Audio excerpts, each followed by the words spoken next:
Hi എല്ലാവർക്കും നമസ്കാരം. ഞാൻ കുറച്ച് ദിവസമായി ഒരു വീഡിയോ ഒക്കെ ചെയ്തിട്ട് പനിയും ജലദോഷമൊക്കെ പിടിച്ചിട്ട് സർജറിയൊക്കെ കഴിഞ്ഞിട്ടിരിക്കുകയാണല്ലോ.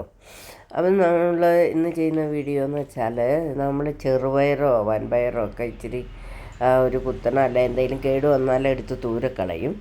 അതിനി കളയണ്ട. ഇത് നമ്മൾ ഒരു ദിവസം വെള്ളത്തിലിട്ട് 2 ദിവസം ഇങ്ങനെ വെച്ചാൽ ഇതേപോലെ ചെറിയ മുള വരും. അത് നമ്മൾ 2 ടിഷ്യൂ പേപ്പറോ അല്ലെങ്കിൽ ഒരു കഷ്ണം അടി വെച്ചിട്ട് ഒരു ട്രേയിലോ ഒരു ബോക്സിലോ ഇങ്ങനെ നിരത്തി ഇട്ടുക. എന്നിട്ട് ഒരു ദിവസം ഒരു നേരം ഒന്ന് വെള്ളം തളിച്ച് കൊടുക്കുക. എന്നിട്ട് ഞാനിത് ചെയ്യുന്നത് ഒരു തുണിയിട്ട് കവർ ചെയ്ത് മൂടി വെക്കും. അങ്ങനെ മൂടി വെച്ചിട്ടുണ്ടെങ്കിൽ ഈച്ചകൾ പൊടികളൊന്നും ചാടില്ലല്ലോ. എന്നിട്ട് എന്നും തുറന്ന് നോക്കിയിട്ട് ഇങ്ങനെ വെള്ളം തളിച്ച് കൊടുക്കും.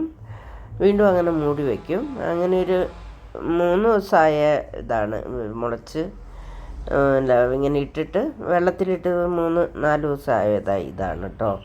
എന്നിട്ട് ട്രെയിൽ കണ്ടോ, ഇത് 5-ാമത്തെ ദിവസമാണ് ഇതിങ്ങനെ മുളച്ചെല്ലാം പൊന്തി തുടങ്ങി. ഞാനെടുത്തത് ചെറുപയറാണ്. 4-5-6ാമത്തെ ദിവസം ഇത് ഇങ്ങനെ മുളച്ചു. ഇത് ഇനി ഒരു ദിവസം കൂടി കഴിയുമ്പോൾ ഇതിൻ്റെ മുകളിൽ പൊന്തി വന്നതുണ്ടോ, ഇങ്ങനെ എല്ലാം ആയിട്ടുണ്ട്. അപ്പോൾ പൊന്തി വന്ന ഇലകൾ ചെടികൾ മാത്രം പറിച്ചെടുക്കും.